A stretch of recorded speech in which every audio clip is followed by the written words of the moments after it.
Bear with me, guys.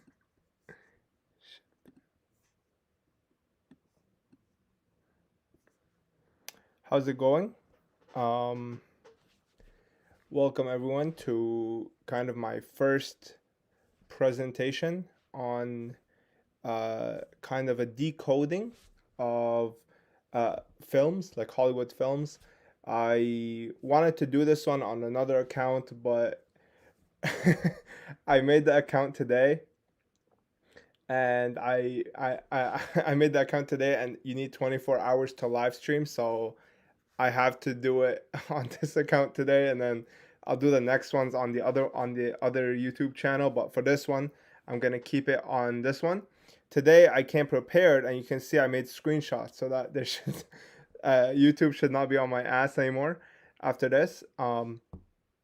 So I just want to share. Um, I just want to share this on my IG so that other people can tune in. But one sec.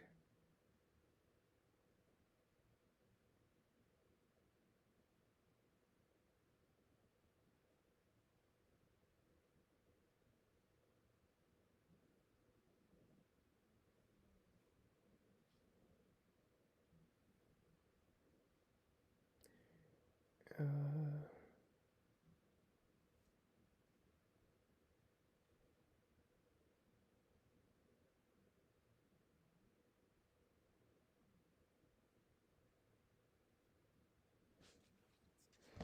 okay, just gonna add the link real quick.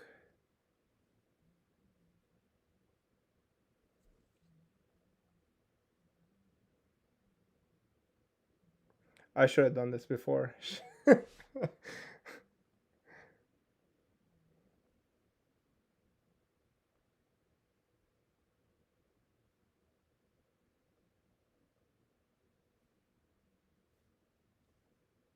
Okay,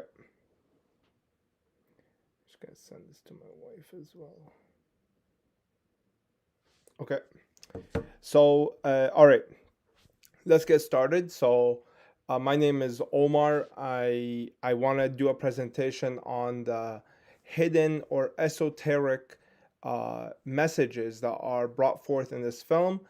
I'm gonna be going screenshot by screenshot, trying to get as much information as possible from kind of my remembering of what happened in the scenes, and then I'm gonna explain to you or at least my perspective of what is um, the occult reasoning for the use of certain imagery in this film. So, uh, a disclaimer. This is again just my perspective. Uh, I, I I can't really say more than that, to be honest with you. It's just things that I have read and patterns that I've seen and things that I connected together. And basically, this is kind of my presentation on that. And there's going to be spoilers for the whole film. I might dabble into other films and I might be spoiling those too, but they're all like really older films. It's not going to be anything like recent, if that makes sense. So, without further ado, let's get into it. We're going to start with the thing where it opens up. It says, obviously, there's these 10 rings. It's an organization that was created by, I hope you guys have seen this film, but if you have not, I would recommend, like, if you're watching this after, to pause, go and watch the film, and then come watch my analysis, because not only because of the spoiler aspects, but it's very revelatory when you kind of miss things and then somebody else picks them up. It's very it helps people's ego. You understand? Like when I first got learning into this, I was like, yo, this is a bunch of nonsense. And then as I kept getting enlightened, I kept learning more and more and more. And it's just fascinating to be able to see somebody else pick up something that you did not pick up. And we can all learn from each other. And I hope that maybe you guys can point things out to me, because the idea here is to uh, demonstrate that this is how you fish. I don't want to give you the fish. I'm hoping that I can help you uh, be able to do this for yourself, so that any messages that are given to the subconscious mind of yours, like subliminally, you're able to kind of pick it apart and analyze it for its truth or for its falsehood. So yeah, let's get started. So the Legend of the Ten Rings. I'm gonna answer questions probably later on, not right now. To start, so the Legend of the Ten Rings, basically, there's this organization made by this guy who has these 10 bracelets, okay? And what's it called? Basically, they give him this power to live forever, and these guys have been kind of terrorizing the Western world, the Eastern world, and yeah, they gained a reputation for themselves. Now, what is the Ten Rings? Okay, the Ten Rings, in my opinion, is the celestial bodies. Okay, so what do I mean by that? I mean the sun, the Venus, Mars, Mercury, the moon, uh, Saturn, Jupiter, Uranus, and Pluto. You understand? These are the celestial bodies. Um, if you understand anything about astrology, you understand that as above, so below. Whatever you see at up there is what's reflected down here. We are a microcosm of the universe. The world that we live in is a microcosm of the universe, and the things that the planetary bodies reflect is things that occur within us and around us. All right, so these are what the Ten Rings represent.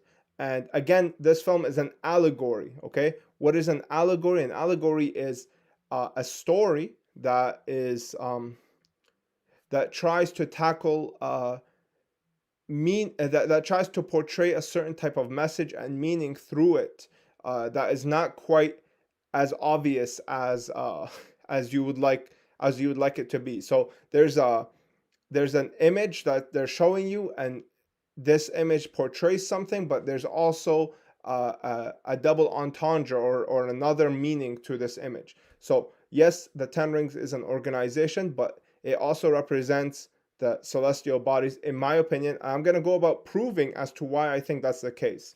So we start here with this dude here. He very powerful, and he's able to take out armies. Okay, this, in my opinion, is allegorical of the power to be able of what you can do on Earth if you have the understanding or the knowledge of the 10 rings or the 10 celestial bodies on mankind. All right, so what do I mean by that? I mean, if, for example, okay, the fourth quarter of the year, or the so-called year, the Christian year that we follow right now, the solar year, um, the fourth quarter of this, okay, in the ancient world is very known to be a depressing time.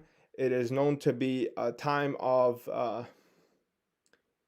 it was hard for people to do to live through it. Why? Number one, because obviously if you didn't harvest back then, you would obviously die. You would perish during that season because you can't sustain yourself. Um, so so uh, like now we don't really feel that drastic effect because we are a globalized economy. But back then, if you didn't harvest like the whole March until September, you're basically screwed. You're out of food. You understand? So back then, because the sun is so low in the sky, basically like, you know how like they tell you that the sun is the daylight is so short. Okay, you have so little time to prepare yourself for the night, and basically the nighttime is back then, I mean, it was do or die. You basically, a lot of people died during the night. So basically the night is considered the dark, and then the sun is considered the light. And in it, under having an understanding of this, okay, uh, we evolved. And I don't mean Darwinian evolution. I'm talking about literally just uh, how we progressed through civilization. I'm not an adherent to Darwinian evolution. I do not subscribe to that, and I don't think it's facts. Um, but what's it called? How we came to evolve? We basically use this time to basically we use these 4 months, the winter months, to uh, to holistically improve ourselves. What do I mean by that? What I mean by that is that during the spring and summer seasons, we use that time to um, we use that time to uh, hunt, gather, go outside, explore new lands, etc., etc. So we had an effect on the external world. During the autumn and winter seasons, we would use that to go into ourselves and try to kind of understand ourselves. Some people like to call it prayer, some people like to call it whatever. I don't know. People have different meditate. People have different understandings of, and every culture has different understandings of this kind of holistic approach to life. So in that season, we would use it for that because we understand that, number one, it has a psychological effect on us because there's high chances of death, high chances of pain and injury, because again, we have to do the same amount of work during the day and during the night, but we have a lot less sunlight back then. So because of this, there's danger, right? Animals start coming out during the night, right? Because that's when a lot of animals hunt, like wolves, etc. So again, I'm just saying, having this kind of I'm giving a very basic example, but having an understanding of the celestial bodies, having understanding of the seasons, of the months, you gain an upper psychological advantage on other people. So in this case, this is an allegory of him having a psychological advantage on the people that he's going up to fight against. Okay, I know it seems far-fetched, but I'm gonna go about proving it. Okay, I'm not like talking out my ass here, but basically that's the explanation for here. Now, what happens is he's raining like terror on everything, and then he meets this woman right here. Okay, now who is Wen Wu? Who is this character right here? He embodies he embodies the masculine. Okay, he embodies literally the masculine principle, or the left side of the human brain. Now we're gonna go off on a tangent here because I do have to explain this in a kind of like a prologue thing, because you're not gonna understand what I'm trying to say here. So we open up this thing right here and we look at the brain. Okay, first we're gonna analyze what the brain is using this very sophisticated diagram right here. Let me see if it's showing real quick.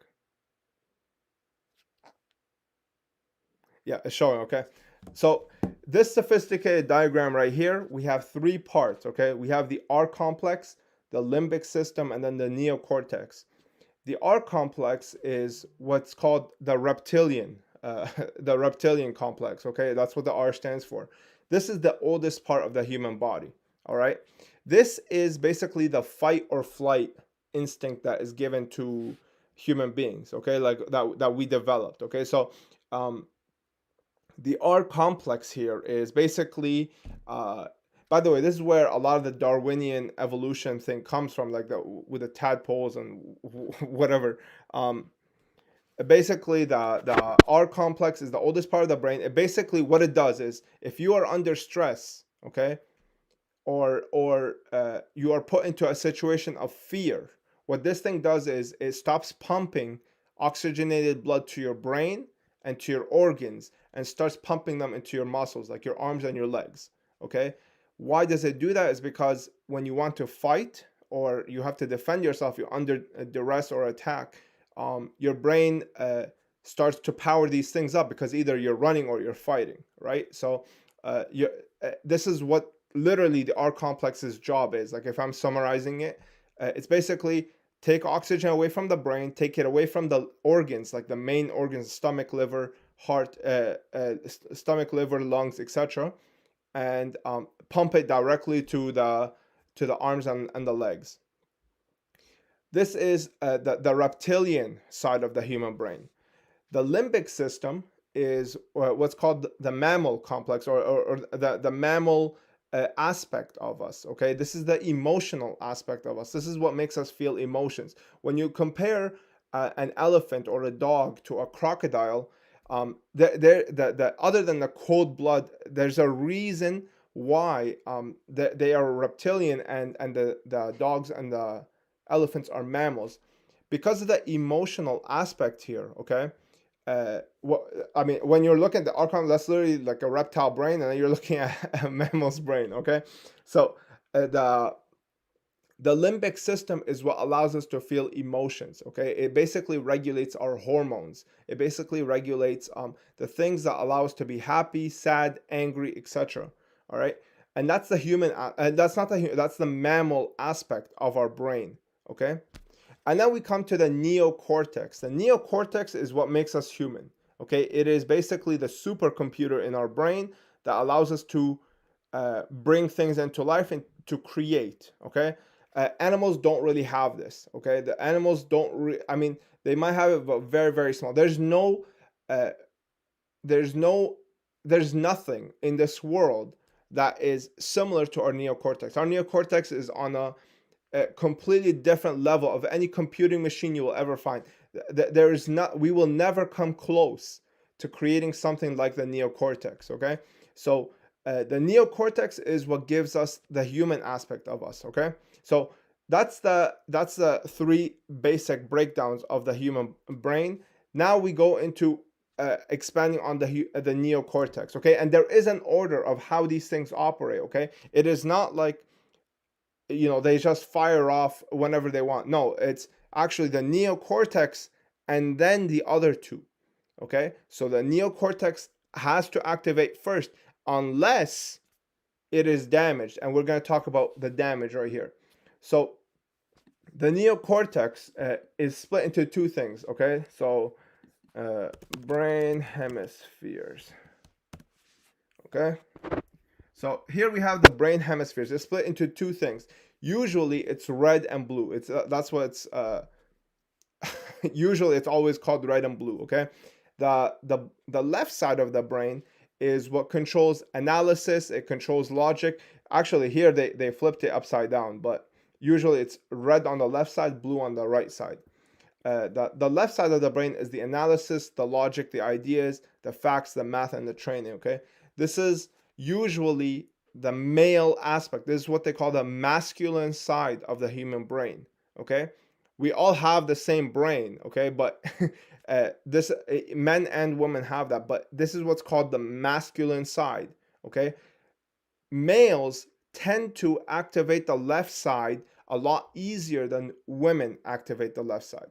Okay, this is just how we developed. Like, I don't know why. I'm not.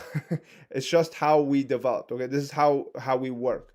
The right side of the brain is the creative aspect. It's the arts. It's the language. It's creativity. It's, you know, it says it right there. Feelings, imaginations. It's the things that are internal. It's the passive stuff. So the left side is the active. The right side is the passive. Okay.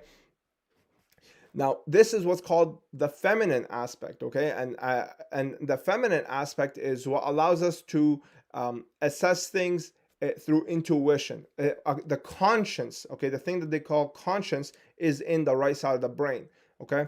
So why do I say all this, okay? Understanding this, there's the masculine and the feminine, okay? These are in physiologically in our brains, but they're also aspects of nature. Okay, there is a masculine principle and there's a feminine principle. And here what happened is Wen Wu, or this guy right here, okay, this guy is what you would call left brain imbalanced. Okay, he is in the esoteric realm, he is what you call Saturn. Okay, he is the he is the male principle gone haywire. Okay, so I want to explain one last thing before I get to this. I just recalled it. I might go off a tangent, but I just recalled this. These two sides of the brain, okay, they can be imbalanced. Okay, and you know, when you see the yin and yang, right? When you see in Freemasonry the two pillars, and they tell you you have to in any of these ancient traditions, they tell you have to master yourself by mastering the balance. They're talking about the two things right here, the left side of the brain and the right side of the brain. Okay, the masculine and the feminine. You have to master both. Okay, this is internally. Okay, not external. We're not talking about like, you know, um, you know, uh, I don't want to get into it. But when they're talking about achieving balance is basically these two have to be working together, fully functioning. You cannot shut anything down. Now, what is the problem with disabling one side? Okay, so let's get into it. I'm gonna start talking about it. So the brain, okay, when the brain is left side imbalanced, it means that the masculine principle is going haywire and firing off a lot more than the right side. This makes the brain sick, okay? And what happens is that imagine it's like a company here, okay? There's a company and the neocortex is the CEO. If the CEO is sick and absent, okay, like he's going haywire, okay, so these two right here, these two systems, the R complex and the limbic system, they start taking priority making decisions. This is very important, okay? What do I mean by this? It means that when the left side goes haywire, okay, and it starts overshooting compared to the right side, the reptilian complex starts activating. It starts making executive decisions. Okay, it makes it very hard for the person to be able to think clearly, because again, like I said, the R complex's job is to pull oxygen away and push it into the muscles instead of the brain and into the organs. Okay, this stress, okay, this stress on the human brain and the organs, it causes a lot of sickness. Continuous stress like this, it causes a lot of the diseases that we have today. All right, so the neocortex, when the left brain starts going off, you start getting the R complex working, which is fight or flight. All right, which means that, or what you would call like survival of the fittest. Okay, like if you want to call it that, like whoever's the strongest is who survives. That's the R complex mentality. That's when it starts firing off. We're talking philosophically here. That when the right side of the brain goes off and it starts going haywire, the limbic system starts taking over. And what happens is the person starts becoming very emotional. They get depressed, they get anxiety, whatever. It's because, again, they're not balanced. All right. So what happens is, okay, and this is super interesting, is the left side of the brain, if it goes haywire, the person becomes very aggressive. Okay. They become a dominator. All right. They become the so-called master. Okay. When the right side of the brain is inactive or super active, sorry, the person starts developing the extreme passiveness to everything. And what this is basically like basically a slave. The slave mentality that a lot of people have. It's because their limbic system is overriding everything else that's going on in the brain. All right, and both of these are done through fear. So when a person is put into a state of fear, one of these things activates whatever their kind of precursory conditioning is. Like if you grew up in like a dominator house with very like strict parents or whatever, usually the R complex starts taking over. If a person is put into fear and his preconditioning is the like, you know, too much passiveness as within their parents, within their environment, the limbic system starts firing off. So this is very important because we're going to get to this aspect right here. And Wen Wu is somebody that is so Wen Wu is somebody who, in my opinion, okay, is firing off on the reptilian side. Okay, he is the dominator. He is somebody who is, you know, just going off. Now when he meets us, he's the masculine aspect. When he meets the feminine here, you start to see that through their ritual here, that if you want to call it that, through their ritual, um, they are able to he is able to kind of bring balance to himself.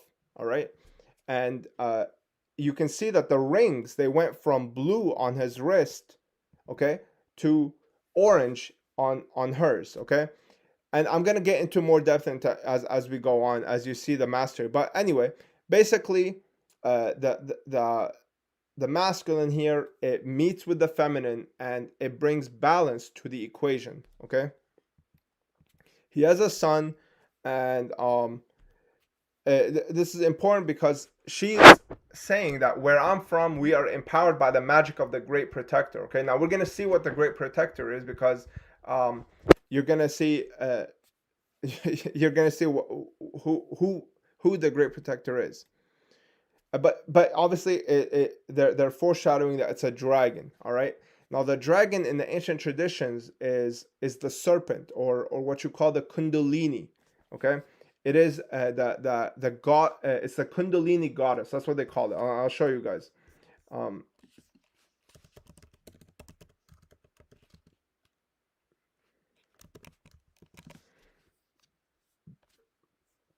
so in the, what's it called?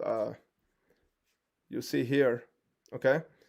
You'll see here in the brain. Okay, when a person is trying to evolve themselves, or through meditation and understanding themselves, what you're going to see is, you see the snake right here. This snake right here is what you call the Kundalini effect. It means that their third eye, or their pineal gland, is fully activated. Excuse me, is fully activated. Okay, so when you're meeting the serpent, it means that your pineal gland is awakened. You have achieved awakening of the third eye. Now, what is the pineal gland? All right, pineal gland pineal gland is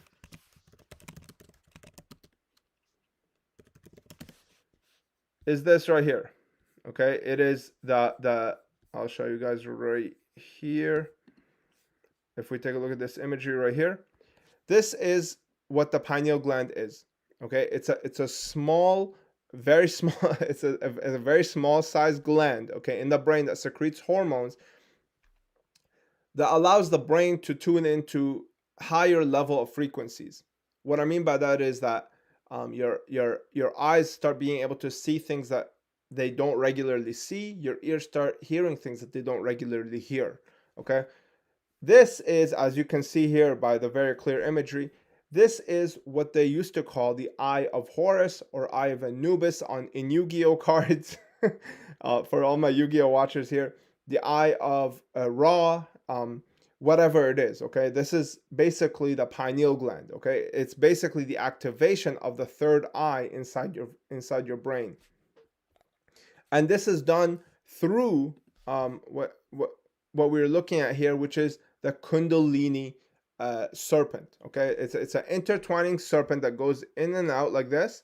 And actually, this is where you get the staff of Hermes that you see in pharmaceuticals, right? Pharmaceuticals, they have that symbol with the two serpents intertwining to the top of the rod.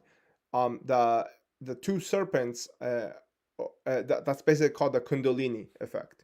Okay, and that is what's represented as the dragon. So in every culture, they have some sort of serpent. In the Chinese culture, it is the dragon. That's why you see in their festivals, they have all of these, like the dragons going in their festivals, right?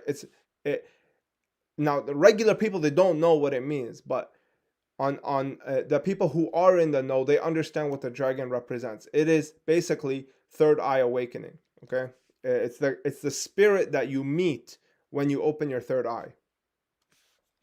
So yeah, basically that's the Great Protector. All right, and this is a feminine aspect. Okay, so usually men are the ones who activate and reach the state of balance. Okay, it's because the Kundalini power is a feminine aspect. The man usually is not tapped into that. He has to tap into it. Okay, this is why the man is the active force. The man is the left side of the left side of the brain. The man is the one who creates things in the real world. Okay, that's why in every culture you'll see that the creator is always a he. Okay, because the man is the one who creates, and the woman is the one who nurtures. It's just like uh, uh you know uh, yeah, for example, like in philosophy, right, you'll see a lot of philosophers, they'll tell you that the man is the one who creates morality, and the woman is the one who nurtures it and pushes on to the next generation. So they work in tandem together because yeah, I mean, that's just that's just how we're built. So yeah, with the power, when you have the heart of the of our dragon, you can do some amazing things. So obviously Shang-Chi here is going to he's on the path of enlightenment. That's what the whole film is about, on the light side at least. Okay, on in every film there's always a light understanding, a dark understanding, and or right hand path or left hand path. The right hand path of understanding in this film is somebody who is trying to understand himself and awaken the dragon inside of himself, or the fire inside of himself. Okay, this might sound far-fetched, but again, uh, but again, like, you'll see what I'm talking about. All right. So now here we get to, I want you to have this. She gives him this necklace. Okay, this necklace is very prominent in the future. I'm gonna get to it once it actually becomes active, but we can see that the color green is used in this necklace. Now I told you that green, okay, I didn't tell you guys, but if you guys have watched my other Instagram lives or whatever, you understand that green represents balance. Okay, it's why nature is majority green. Like when you look at leaves or anything like that, it is in a state of balance. All right. So when you look at the earth from far away, right, what do you see? You see that it's mostly green on the outside. You'll see here in the chakras as well, right? You'll see that the middle heart chakra is green, right? I showed you guys in the film The Matrix, right? The overlay is always green. Why? Because that's achieving balance, all right? So the green, it's also like, if we look at just the light spectrum, okay, you see that green is right in the middle. You'll have purple on the right, and then deep red on the left, or the orangish red on the left, right? So the green here is right in the middle. It is the visible spectrum. It's the thing that we can see, all right? So this is why this is here, and we're going to see why this comes into prominence later on. This will help you find your way home. Very symbolic. So we are now in the future, and we see that Shang-Chi and this chick, I forgot her name, Katie, are parking. I don't know. I don't know what they do. Like they park people's cars. Uh, this is very like what they're wearing. By the way, guys, when you're watching this, you have to always look at what they're wearing, and I'll prove it to you guys later on. But here you can see that they're wearing the black, the red, and the white. This is very important because this show, I mean, and look at how prominent the red, and look at how everything else is dark in the background, and how prominent the colors are showing. Um, Red, black, and white are the symbols for alchemy, or somebody about to enter alchemical transformation, or opening again his pineal gland, being enlightened. So obviously I know that a lot of them wear red, white, and blue, black. I understand, but when they kind of emphasize it like this in the film, and I'll prove it to you as we go on. This is what is symbolizing here for the people in the know. This is a symbol, subliminal symbol, for somebody who understands what he's looking at, that they are about to embark on a journey.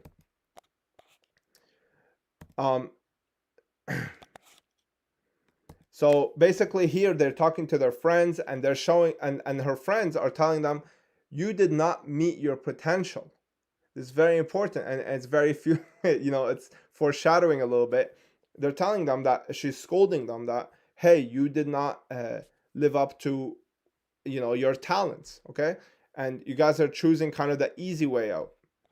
And basically they waste time here, and basically they go to sing in what, I forgot what those things are called. You know, the ones where karaoke. They go to karaoke and spend the night there. Okay, now he wakes up again. He's wearing the red, black, and white. Okay, uh, and he goes in and yeah, what's it called? Nothing really happens here. Basically, he just gets scolded again. He's told like, "Are you gonna marry the chick?" And now he gets on the thing, and they're highlighting the emerald necklace again.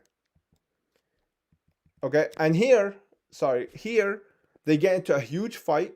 All right, and they get into a huge fight, and basically that necklace is taken away from him. All right, he takes he takes this as kind of a heads up that, oh, maybe I should go see my sister, and his sister is the mob boss of like this underground fighting arena thing, and basically they fight, and her necklace gets taken away as well, and then they meet their father. Okay, so and now we start learning about the past. Now the past is that he went under training. His mother died, and when his mother died, aka the feminine principle died, okay, their father went completely like off the handle. All right, and we're gonna see that even more. Uh, sorry.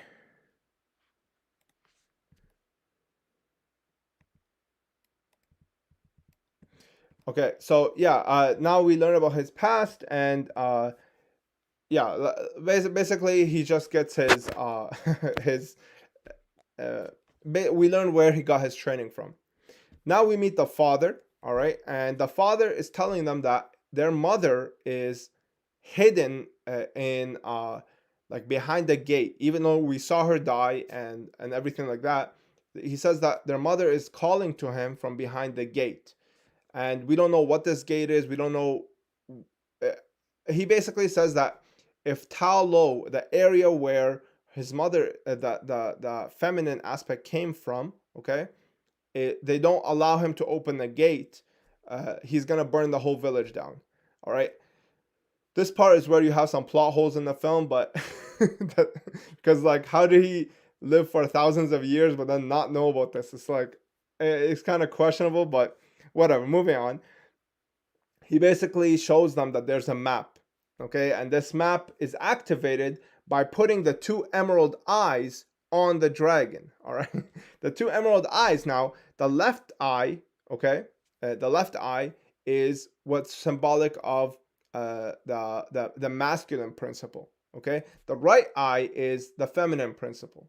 Okay, and it's again it might be the opposite. Actually, I don't quite remember, but one of the two, one eye is the masculine, one eye is the feminine, and it might be because the in like when you look at the eye, the image is pushed this way. It might be the opposite, but I don't quite remember. But one of them is masculine, one of them is feminine. One is held by his sister, one is held by him.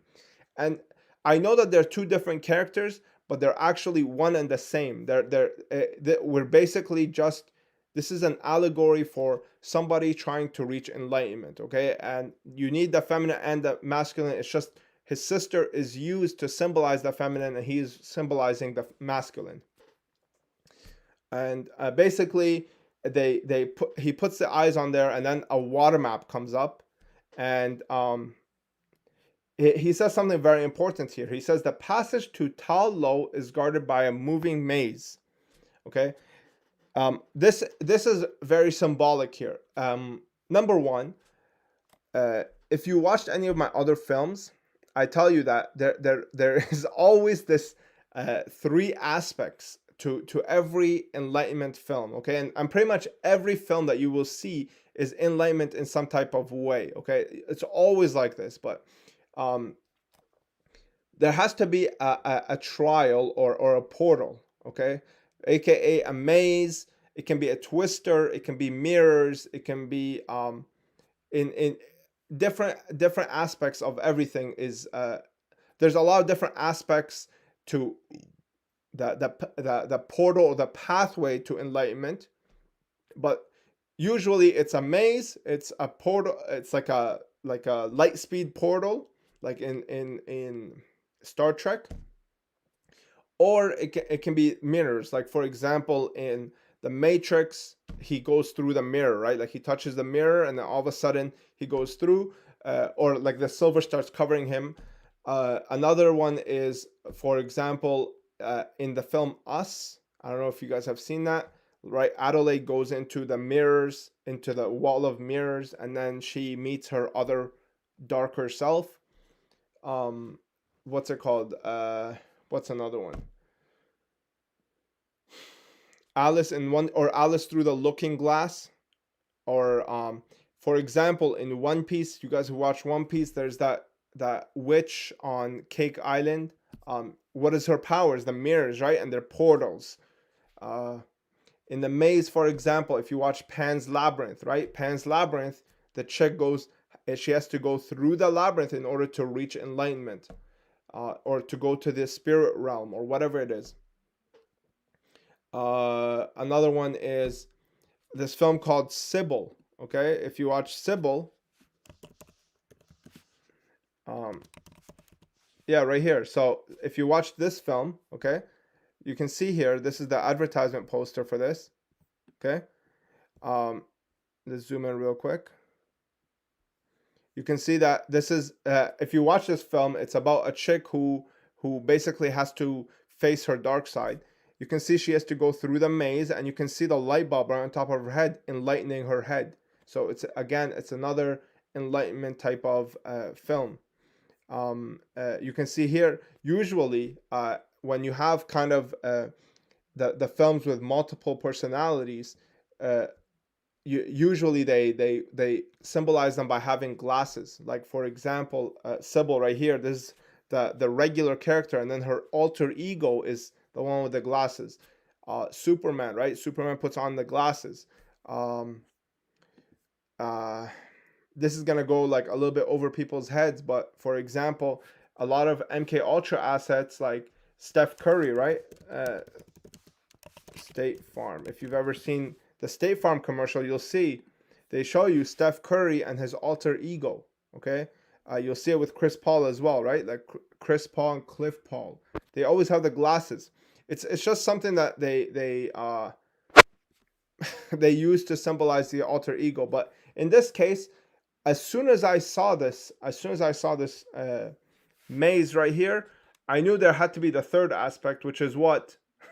A psychopomp. A psychopomp is a familiar figure, or something that pulls you across or guides you through that portal. Okay, and we're gonna meet that familiar later on. Like as soon as I watched this film, I was like, oh, they're gonna have the familiar right after him. He's you see him all the time. Like, for example, Zazo in Lion King, Olaf in Frozen. You'll see him, the Toto in The Wizard of Oz. What's it called? Like every film that has any type of symbolic meaning, you'll always see that familiar character that is kind of obscure, that guides you through the portal, that guides you to enlightenment. What other films? Like, shit. I don't quite remember anything else at the top of my head, but you'll see it when I'm talking about. Like once I enlighten you with this, as you're watching films, you're gonna see what I'm talking about. But you always have to have that familiar. So the maze here is basically the portal that allows him to cross over to the area that where he can reach enlightenment. So he goes through this maze, and then he threatens to burn the village to the ground. And then he's like, how are they describing Tao Lo? They're saying it's a village in another dimension full of magical creatures. Okay, and then we meet the magical creature right here. I don't know if you guys can see him, but it's this. I don't know what it's called. It doesn't have a face, but it has wings. It's a familiar figure basically. It's a thing. It's what's called a psychopomp. Let's look it up real quick.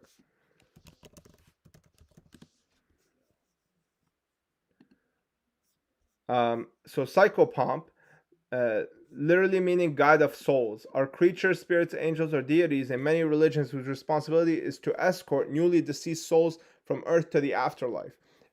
Earth to the afterlife just means from the physical to the spiritual realm. Okay, it doesn't mean like just death, but basically that's his that's the psychopom's job, and that's literally what he does, right? Like he says right here, Morris says he can guide you there right now, and they go through the forest of trees, and you see that they opens up in the labyrinth, and then you literally see a portal like open up and the car goes through it right after they pass the maze. And here you're gonna see what's it called? You're gonna see robes, orange robes and blue robes. And what this is showing you is, okay, overall, Tal Lo represents the forces of nature that help guide the human into his enlightenment. Okay, that's what Tal Lo represents. Like this thing is this whole universe is just allegory for the forces of nature around us that help us reach our higher self or our utmost potential. Okay, but in a smaller way, these are basically just initiates. Like the people in the blue robes are initiates until they become with the orange robes or the gold robes or whatever you want to call it, whatever color you think that is. It's just an initiate, somebody who is on the path to enlightenment. So what's it called? That's what this is right here, and you're gonna meet them, and then they're gonna explain to you what these guys do. We are the gatekeepers of the dark gate. All right. So again, it's a force of nature, okay, that guards against the dark gate. What is the dark gate? The dark gate is basically the dark aspect of human beings. Okay, the dark aspect activates when the brain goes off balance. Either way, okay, you can have either the unholy masculine or the unholy feminine. All right, the unholy feminine is basically where you go into a state of fear, like slave mentality. Like you can do what you.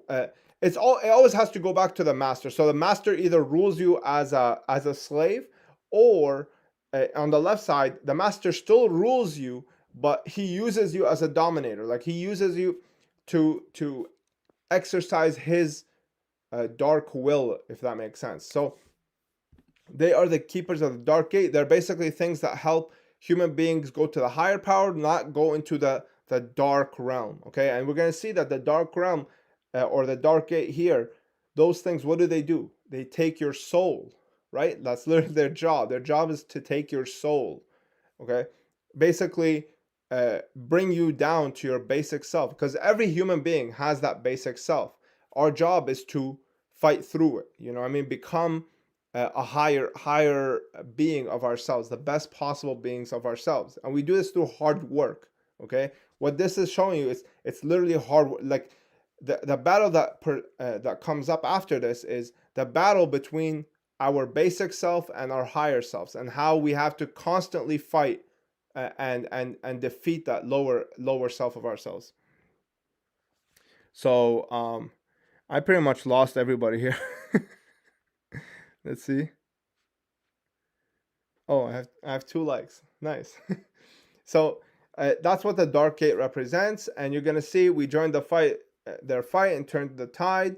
They were losing to the dark lord or whatever it's called. I don't remember. And then the great dragon approach. Okay, so this one, a lot of the films today, they really emphasize the feminine principle. Why? Because society is heading towards what do you want to call it?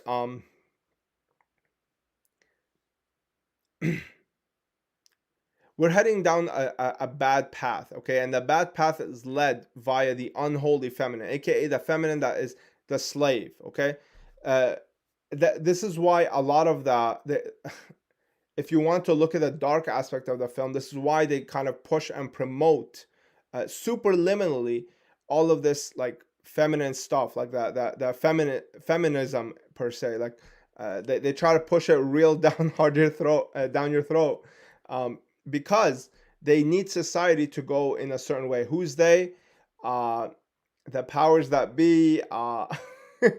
what do you want to call them? Like the big wigs, I don't know, like the international bankers, the people who are very high up. They need the nanny state, aka um the mentality of human beings to be in a very bad place, so that they can exercise control. Okay, and this is basically what the dark gate is. The dark gate is basically the familiars are things that push human beings down into their lower subconscious and put them in a state of fear. They either let the reptile brain really supersede. Basically, I'll give you an example.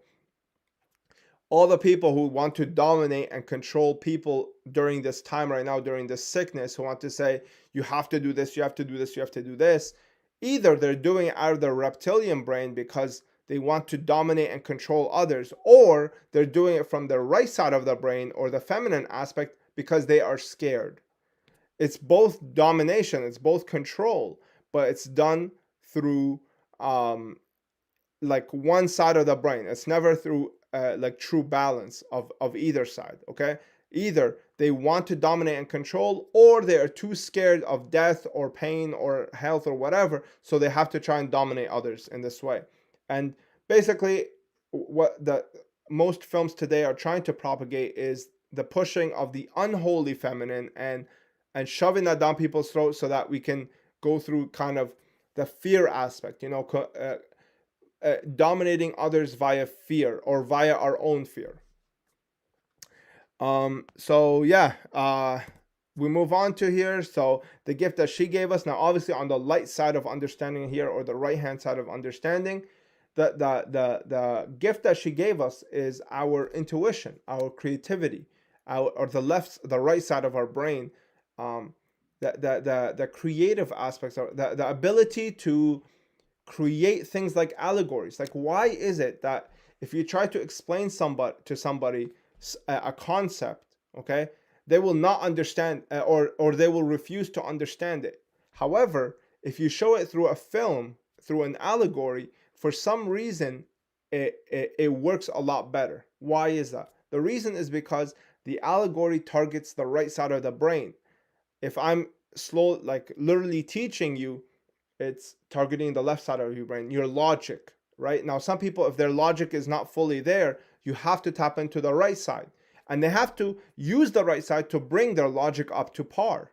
Okay, it is unacceptable to not have your logic up to par, not have your critical thinking up to par. It is not acceptable. You are doing yourself, number one, a disservice, and you're doing humankind a disservice.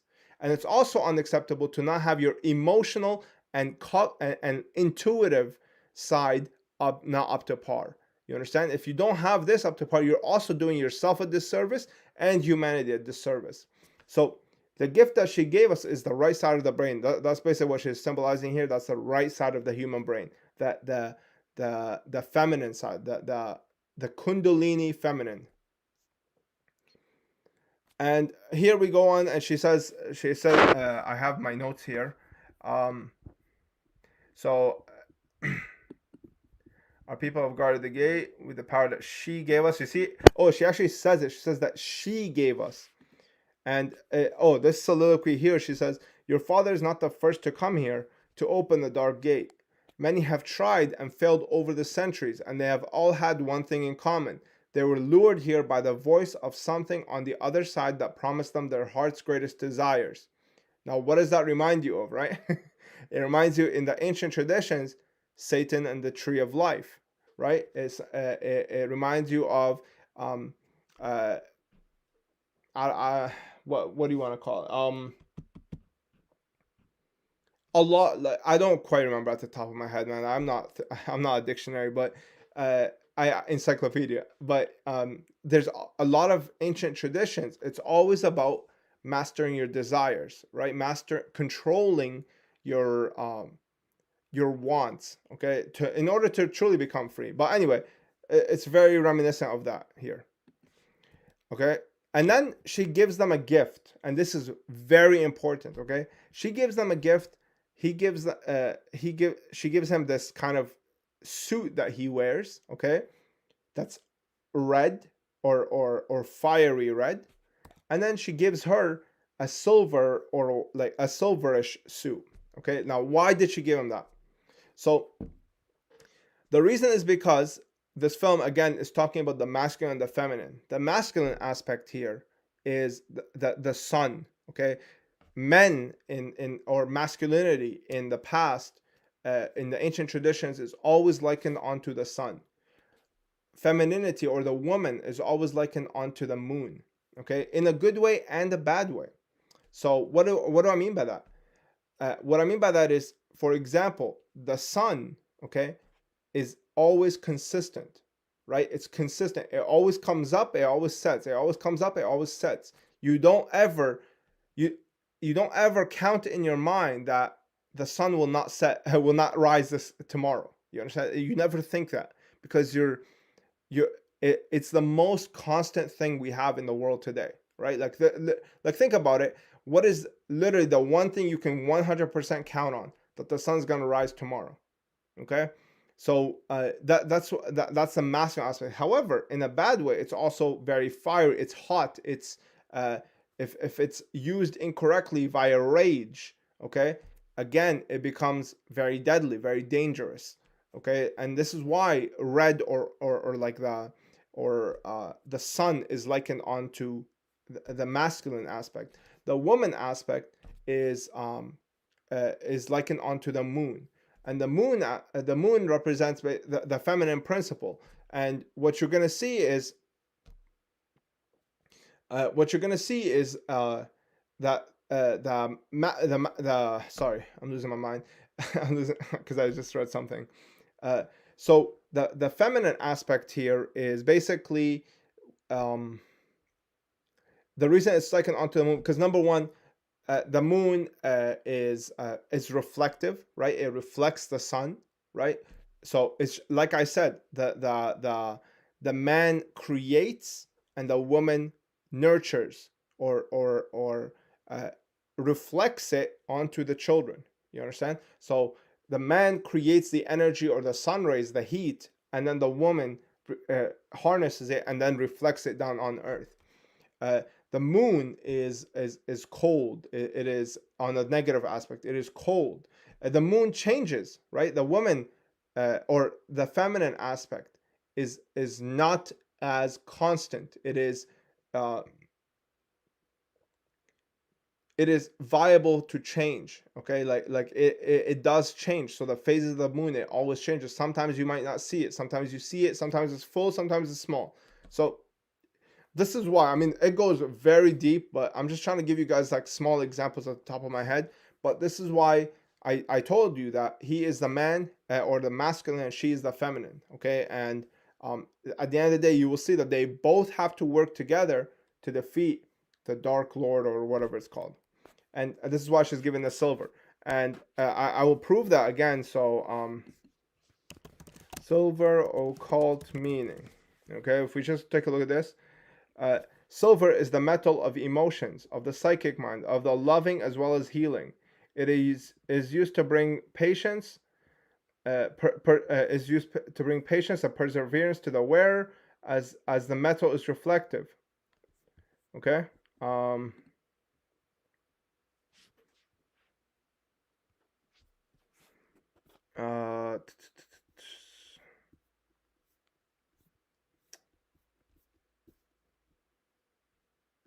mm, I think this is the one I was looking at. So if we look at color silver right here, develop psychic ability. The moon rules silver. You see that? Okay, the moon rules silver. So again, I'm just explaining to you why they use these colors. All right.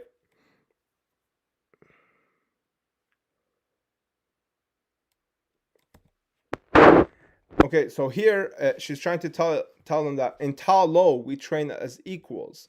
You've been in the shadows long enough, my child. Okay, now why is she saying that? Because again, as she grew up with her father, after the mother died, the feminine aspect got put in the shadows. You understand? Like this is this is called double speak or double entendre, right? Like they're saying something but they actually mean something else alongside that. So here she's telling you, in the world where you can achieve illumination or enlightenment, uh, we everybody the two things are equal. Now, equal does not mean here that obviously they're trying to show you like equal means they're the exact same. No, it's not. Equal means equal of value. Both aspects are extremely necessary for human beings to survive and for human beings to achieve their higher selves. But it does not mean that they are both one and the same. You understand? They give them different outfits for a reason. Okay, but this is obviously superliminal feminism because they show her like kicking guys' asses, which is unrealistic. So again, she says, "You've been in the shadows long enough, my child." Again, this is a double speak. Now, this here, right here, is an aspect of a ritual. Okay, this is another ritual right here, and this is where Shang-Chi is learning to harness his mother's powers or the feminine aspect. Okay, you'll see that the woman's wearing orange, and it's very prominent. Like when they show the fight, it's very prominently orange, and it's basically it's showing her that she is the fully initiated. She's the enlightened, and she is initiating him, and she doesn't let him until he wears until he gets that green clothing, right? Like the green clothing again, he's achieved balance. Now it's time to reach enlightenment. Okay, and she's teaching him this way. She said something very important to him, right? She said, um, oh yeah, she said, "Your mother knew who she was. Do you?" Now, why would she say that? Right? You understand? Like this is very important because I'm telling you, this is a spiritual film. Okay? She said, your mother knew who she was. Do you? So again, this is a path inside of himself. Do you know who you are? Did you confront all the demons that you have inside of you, the dark side of you, and face them head on? Okay? She said, "You are a product of all who came before you, the legacy of your family, the good and the bad. It is all a part of who you are. Stop hiding, nephew." Okay? Again, this is a spiritual film. I'm telling you guys, like, even if you don't believe me right now, as you watch more and more of these, I'm gonna make more of these presentations. You're gonna be like, "Damn, this guy knows what he's talking about." Okay? So he has the green top, but I just want to highlight something to you guys here. So you can see here that when he came in, he was wearing the orange and the yellow. Okay. Here you can see that the green is separated. It is not there yet. He's not fully balanced. Okay. It's separate. And then when he's on his road to enlightenment, he gets the green outfit. And she's wearing the full orange here. And again, she is the fully enlightened trying to empower him. Now, something very important here is when she was teaching him the technique of fighting, all right, his father taught him what? To fight with the fists, right? Like when he was fighting, he's always with his fists. When she started teaching him, she told him to open the fist. Now, why is that? Because again, the fist, it always represents power, okay? Like they say, the power of the fist, or it represents the masculine, okay? When she opened his hand, right? How did his mother defeat his father? She used her hands to what? Deflect the rings, right? She never actually put the rings on and closed her fist. You understand? Like she used her power to deflect. Again, it's that feminine aspect. It's the reflectivity. It is the ability to take the power and bounce it back. Okay? So here, what she's doing him is she's helping him like open his pineal gland, open his third eye, and master the right side of his brain, the feminine aspect of his brain. Okay? So she's unraveling his fist. So here, obviously, she starts controlling the wind, which, in my opinion, is probably kind of like foreshadowing for the next film, because obviously this film is about control of water. right? Here, what's it called? She's teaching him wind, so I'm pretty sure he will master all four elements eventually. I haven't read this book, but once you kind of see the matrix, you kind of start being able to predict what's going to happen, and I'm pretty sure that he's going to be able to master four elements. So here he starts after this he starts recalling what his mother told him. To know yourself, you must face them both. Okay, you have to face actually I remember, I wrote this down. She said, lead with your breath to your heart. Now remember what I tell you about that green chakra, remember? uh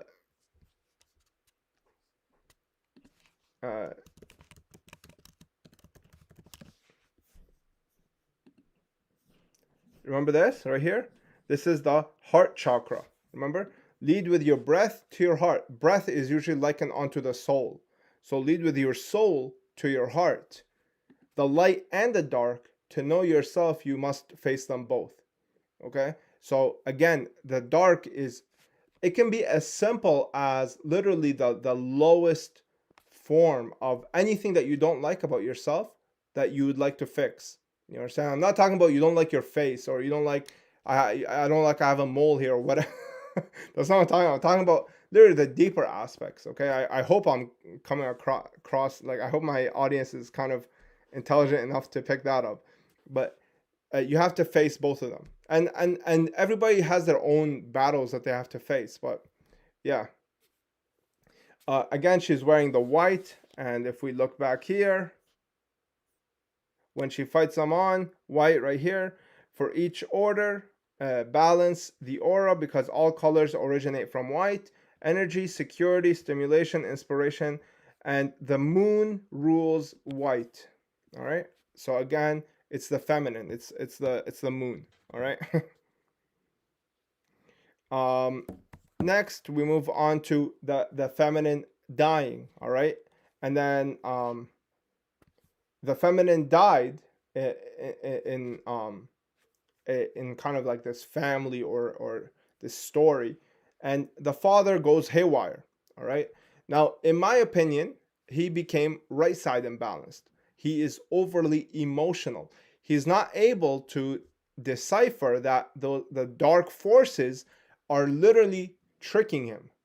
Okay, why? Because he is too emotionally attached. He's not able to utilize the right side of his brain. So limbic his limbic system is going haywire. It's overruling his thing. And this is the kind of unbelievable part, because again, like I said, how is he living for 1,000 years and he doesn't know that these things can do that? They whisper in his ear. You know, like, I mean, so yeah, that's that aspect right there. The mother died, the feminine aspect died, and instead of the reptilian going off, the right side going off. And actually, a lot of people, a lot of like producers you will see in cinema, they use that emotional aspect so that you feel pity for the character. You understand? Like they use that's a psychological mind control that they use on the viewer to have them sympathize with the bad character or the evil character per se, because that character is acting out of his limbic system, firing off. Okay, so he confesses that he actually killed the man who murdered his father, and this is the dark aspect of his past, and also the fact that he let his mother die and he didn't fight. What's it called? Those two aspects are what he considers the darker aspect of himself, and I think abandoning his sister and stuff like that. He resolves all of these issues in the film, but here basically he's confronting his past self. And now the war starts popping off, and again we see her in the silver. He's wearing the red, she's wearing the silver. He's the sun, she is the moon. Okay, now everybody else is wearing the red because again they're following the masculine aspect. They're because the masculine is the one who manifests in the real world. The man is the one who creates. Okay, here they come in wearing all black. All right. The all black here, and also a slight bit of blue. When you have these two colors, it usually represents ice, okay? Frozen, frozen heart, things like that. That's what the blue and the black represents. Saturnian energy, okay? And basically, actually, let me just prove that real quick. Where's black? Right here. Black controls base chakra and the planet Saturn, okay? So, and the earth element, basically the lowest form of the human being. Because again, earth, air, wind, earth, water, air, and then fire. Or I think that's the order. I don't quite remember. But fire is the highest aspect. It's likened onto the sun. He comes in wearing all black. All right. Now you're saying, all right, this guy's out of his mind. Why is black bad? Okay. Now black is usually the color of a dark witch or a bad witch. Okay, and I'm gonna prove it. All right, I'm gonna prove it to you guys. You're gonna see. Let me show you just real quick.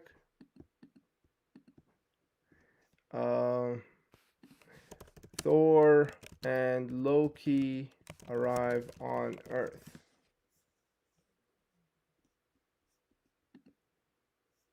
Okay, so you're gonna see this scene right here, and he says something very important here. I just want you to listen to this because it's not coming out of my mouth; it's coming out of his. All right, or you can look this up yourself and listen to it.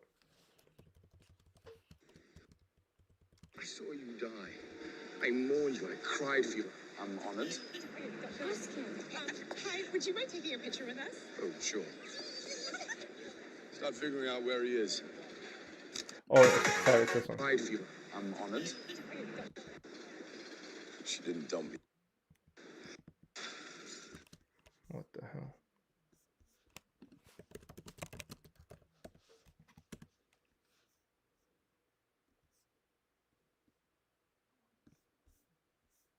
Did they remove it? I swear it was here. Why'd you dress like one? Oh, right here.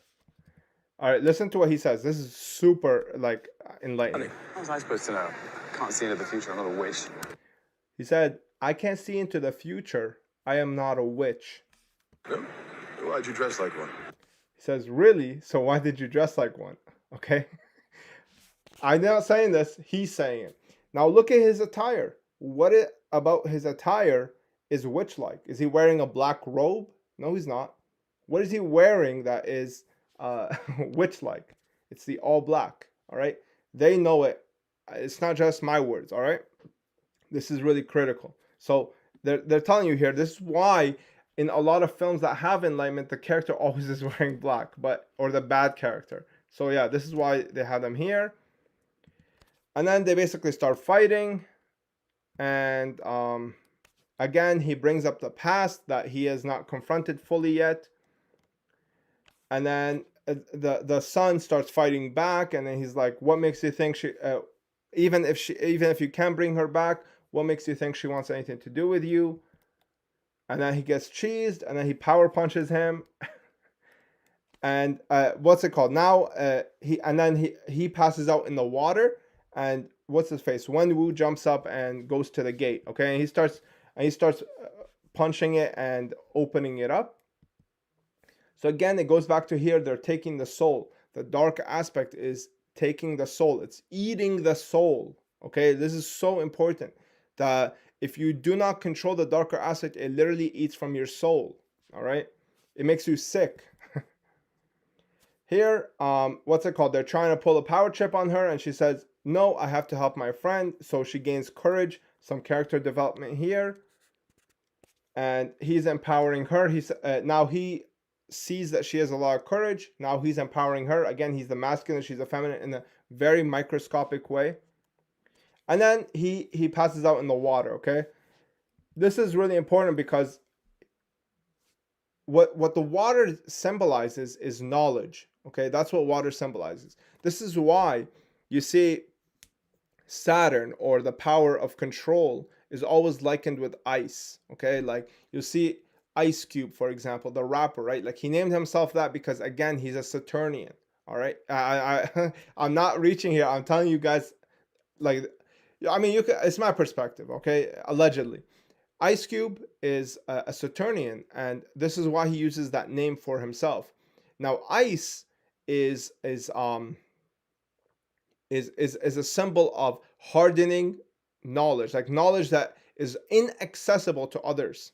All right, and this is why, for example, you have something called 33-degree Masons. I'm sure you've heard of that. You see a lot of truthers or conspiracy theorists. They talk about how you see the number 33 all the time.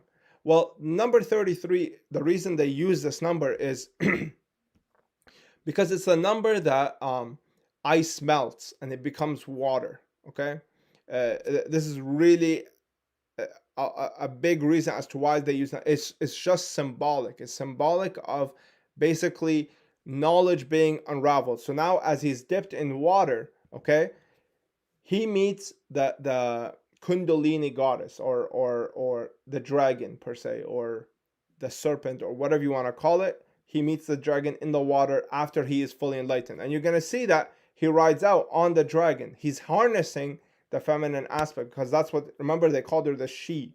Okay, why did they say that?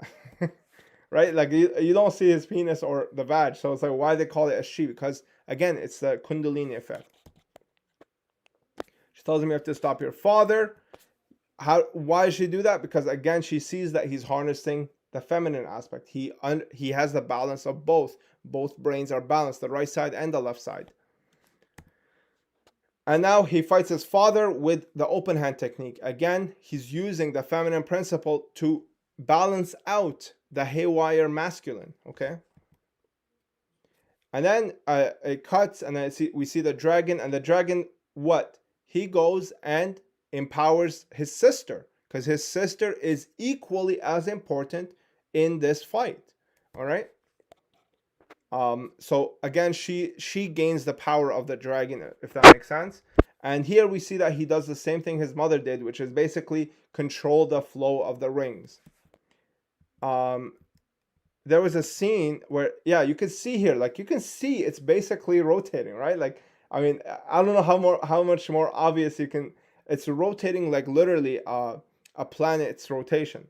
So here they fight, and this is a common theme you will see here. This is the fire and ice, all right, theme that you're gonna see. The red and the blue, or the orange and the blue, or the orange and the purple, like the light versus the dark, all right. And this is the sun, and this is Saturn. Okay, this is just how I'm telling you. It's far-fetched, but and basically he is using the knowledge, okay, the knowledge of the planets or the celestial bodies in harness with the masculine and the feminine to overpower this guy. All right, and basically he takes control of all 10 rings, and then he does a Kamehameha and he blasts his father. His father basically, like he blasts him with feminine like to balance out the feminine, and then the dragon escapes, and he grabs a hold of his father, and the father, what does he do at the end? He lets go of the rings, right? Like he opens up, and then the rings are blue, and they're given to him as orange, all right? But now you can see that he has the fist, but what's happening? It is not just it's not just a fist with blue energy. It's orange energy. It means that he's using the power of the fist with full enlightenment, with full balance. Okay. He goes and then he fights. He fights alongside the girl. The thing is that here the girl doesn't even get to see her father at the end. You understand? Like she misses out on that. He dies right there. And you're gonna see that this is basically Saturn. Okay, Saturn is the father is proverbial Saturn, but this is considered literally Saturn. It's literally the dark energy, the dark occult energy. All right, that's why it's symbolized by the purple. Okay, and again he starts draining the dragon here. I don't know if you guys can tell what the hell that is, but he starts draining the dragon of its soul. All right, and here they grab the the girl. It grabs the girl, I think, by accident. And here, I mean, I don't know how her arm didn't just get ripped off. Like, look how big the dragon is. But anyway, she tells him, "You have to let me go." All right. Now remember, what is she symbolizing? The feminine. Even in this battle, like, he's head on against this big dragon, and he might get the advantage if he lets the feminine go and just goes full masculine on the dragon. But he understands that what happens when you let go of the feminine, when you just kind of turn it off, and you just go full masculine. Just tell him, let go, and he says, "I'm not leaving you again." Now, yes, superliminally, it's basically just him not leaving his sister again, but allegorically, it is him not leaving the feminine aspect. What happens after they free the dragon? Oh yeah, the girl shoots the arrow. It stops the soul sucking from that dragon. And what does the dragon do? Literally the next step. It goes back down into the water. What does that mean? It goes back down into the knowledge. Okay? The Shang-Chi grabs the rings, and then he thrusts them into this evil demon thing. And you can see that the power of the Celestials, okay, or the knowledge of the Celestials, okay, alongside the knowledge, aka water, okay, is the thing that they use to overpower the dragon, okay, or this demon thingy, the soul-sucking thing, okay. That's the symbolism. Here you can see the dragon comes in, and you can only see one eye, okay. You can see like how blatant they do it here, okay. It means that they're both enlightened. Their third eye is both enlightened. All right, their third eye is both open, okay, and they come off, the masculine and the feminine. And there's a reason why he didn't just pull up from the front. They did this on purpose, like, believe it or not. But again, one eye symbolism here. And you see that the dragon puts out the infinity sign, and the infinity sign is another play on of the Ouroboros tattoo. The Ouroboros is basically an ancient symbol, a snake eating its tail. It just symbolizes things are cyclical. You understand? Like, time is cyclical. Things happen over and over again. And kind of basically the alchemist is trying to stop that from happening. Okay, like, that's just what it is. And then the end of the film, you see that she's in the all red. The all red is symbolic of the scarlet, or the whore of Babylon in the Bible, if you want to call it that. Scarlet Witch, also same thing. It's basically, I believe in the next film she will be a bad guy. I think she will be like evil, because I think that what they're trying to do here is that the feminine got so neglected that it turned into the unholy feminine, aka the harlot of Babylon, the whatever you want to call it, the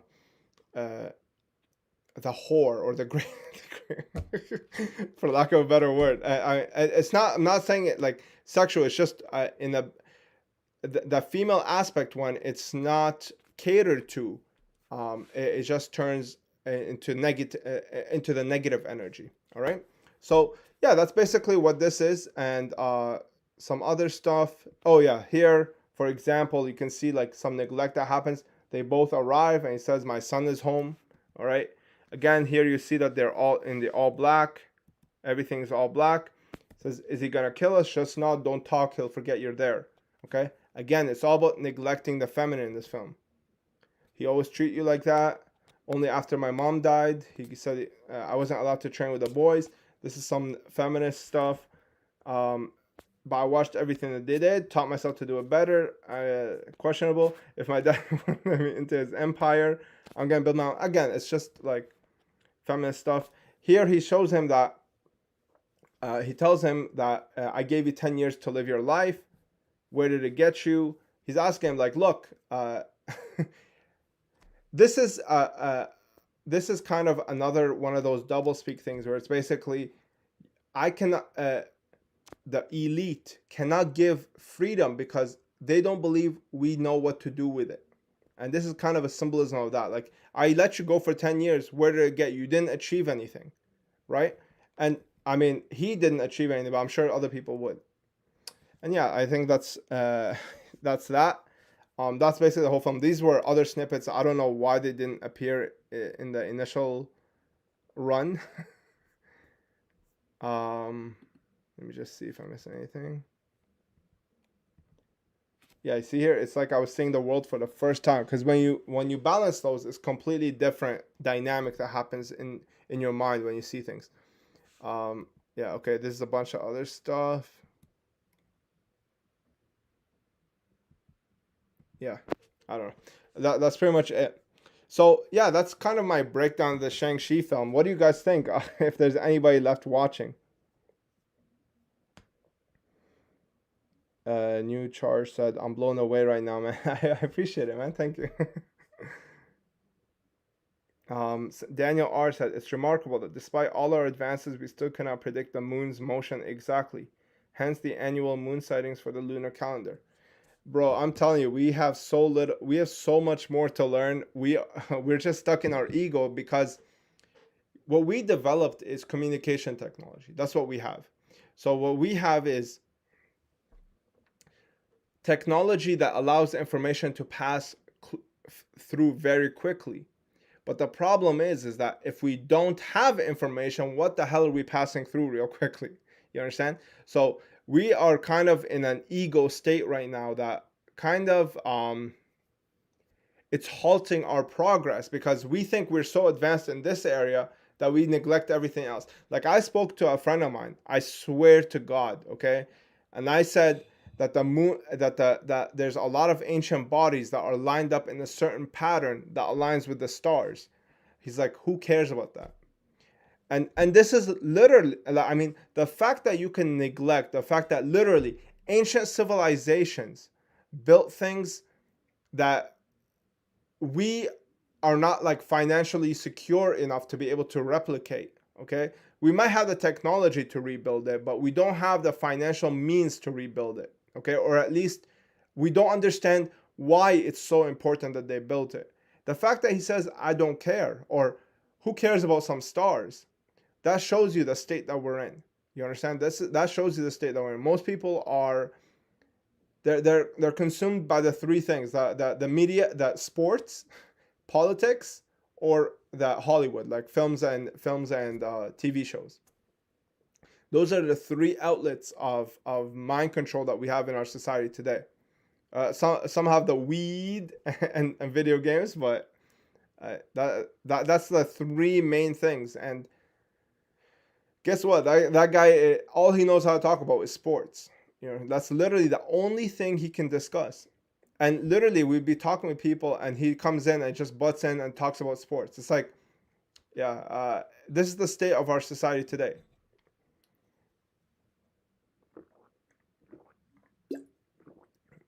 We have so much ego. We don't even try to understand why they understood it. We just dismiss it. It doesn't make us money, so we just dismiss it. It's ridiculous. Let me just see what you guys are seeing right now. Somebody else said, not even with AI in 100 years plus. I don't know what you're talking about, man. Could you tell me? Could you elaborate? Every Yu-Gi-Oh card has a pineal gland. Yes, it does. Yes. Where the hell did you learn all this? I just studied, man. I did a lot of studying. I don't like not being able to. I don't like not understanding what I'm looking at. I don't like somebody putting in a message and taking me for a fool. You understand? I don't like that.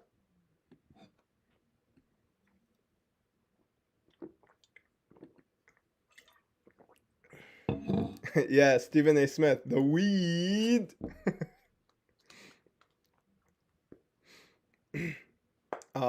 Yeah. I think I answered all the questions. I mean, there's only 2 viewers, so I don't know if like there's even anybody watching anymore. I'm sure one of them is my wife, so there's only one viewer. um, I just want to demonstrate something else right now, actually, while we're at it. I just want to show you Steph Curry commercial infinity. I just want to show you something, okay? just to kind of elaborate on the ideas that I put forth, because I don't think regular people are going to be watching through. Oh yeah, I'm watching too, so it's probably just me and you. My wife said, "Oh, you're watching too," so it's probably just me and you. That's probably what it is.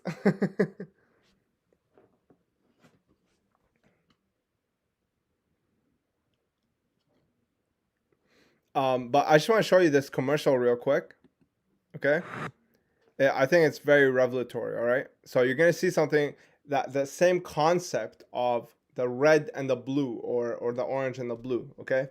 Um, Here you're gonna see Steph Curry, who in my opinion is an MK Ultra asset, aka he is another ego, or another alter ego. Okay. And they're gonna see this commercial. I'm just gonna run through it once, and then you guys can see.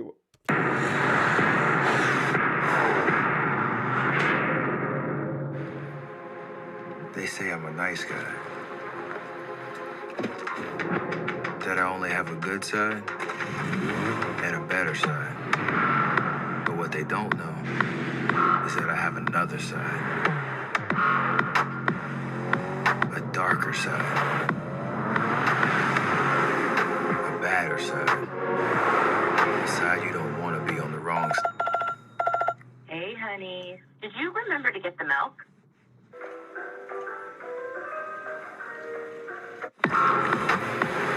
So as I was saying, I can be merciless, ruthless, ravenous, relentless.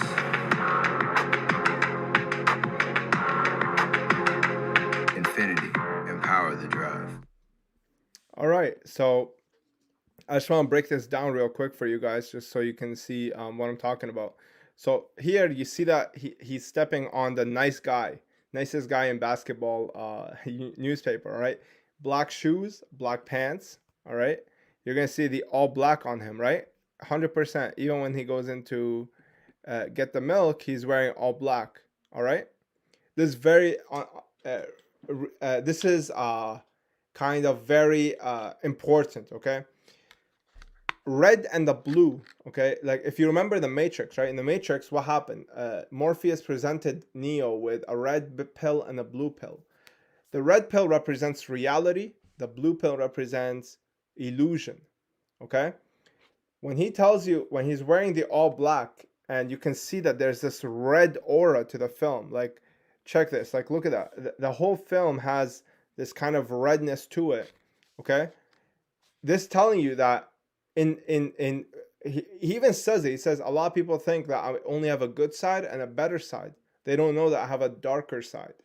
He's wearing the all black, okay, and he's showing you that in illusion, right? People think that he's a good guy, but in reality, he is not such a good guy. You understand that? And he even says it himself, because he chooses it. You can see the blue bottle caps and the red bottle caps. Okay, you see that? And what does he end up with? He ends up with the red. It's telling you that in reality, he is black robed, or he is a black witch, or a bad witch, or whatever you want to call it. So yeah, that's what they're kind of demonstrating here. Because again, he's wearing the all black, and he's telling you that this is the this is who he really is. And the altar that you see, the good guy altar, I don't know if you guys even know this. I mean, I think it's only my wife now that's watching. If you guys don't know this, every MK Ultra asset needs a handler, okay, to be able to control those two alter egos, literally different personalities. And for the case of Steph Curry, it's his wife. So you can see that he's kind of in a daydream, right? And then his wife calls him, right? And you see that he kind of wakes up. You don't want to be on the wrong side. You see that? He kind of like wakes up from, he's in a dream, right? And then he wakes up from it, and his handler brings out that good side again, that nice guy side. So yeah, I just wanted to kind of add that into you guys to show you that the colors do represent different things, right? And it's very important that we understand what these things are. So yeah, hopefully you enjoyed that presentation. Hopefully you liked it and learned something. And I appreciate your time, guys. And I'll see you in the